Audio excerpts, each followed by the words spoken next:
Yesterday we talked about the courage needed to step into the role God intended for men to have. Well, it takes courage to embrace the role God has for women too.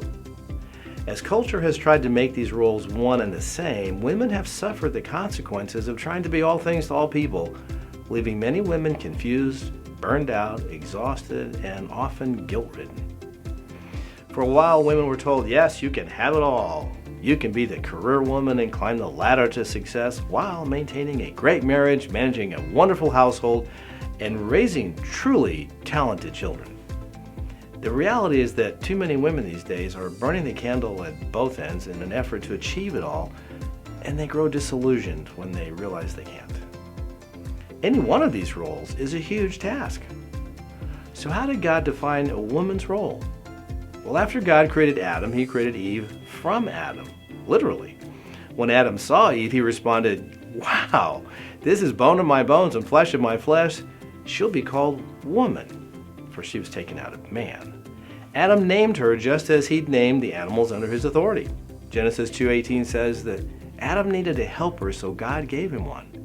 Thus, we're given the fundamental role for a woman to be a helper, to come alongside, whether that's in marriage or in managing the household or raising children or bringing in income. Women were made to help. That's not a popular message these days, is it? Over the past few decades, society has frowned upon the stay-at-home mom, almost as if she's less of a person than a successful businesswoman. Society says helper is a lesser role than leader and tries to make women feel inferior unless they're in control. All sorts of problems arise when women refuse their role and seek to be the leader instead of the helper. For one thing, it contributes to the problem of men not stepping up to be the leader God intended them to be. Why should they if women are taking care of it? It can also cause tension in a marriage and make a spouse feel inadequate. It can confuse the children because lines of authority aren't clear.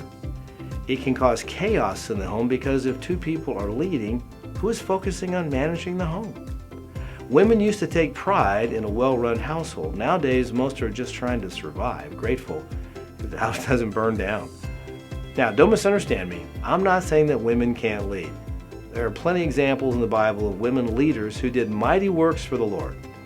Women like the prophetess Deborah, who actually had to step up and go to battle because the man God commanded to lead the charge wouldn't do it. God gave women a wide variety of skills. As I said yesterday, women are uniquely gifted to do some things much better than men.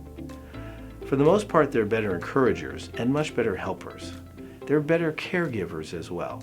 These are valuable gifts that God has designed women to give. But it takes courage to value things that society doesn't value.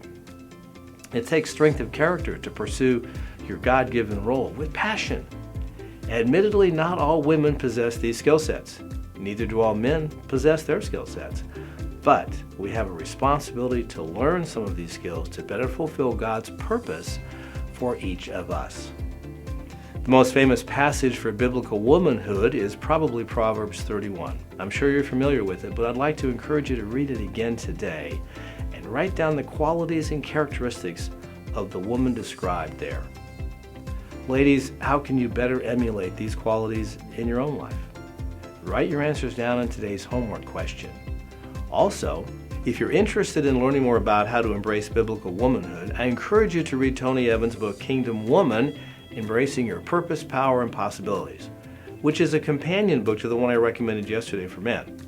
Two other books we recommend are Cynthia Heald's book, A Woman's Journey to the Heart of God, and Elisabeth Elliot's book, Let Me Be a Woman.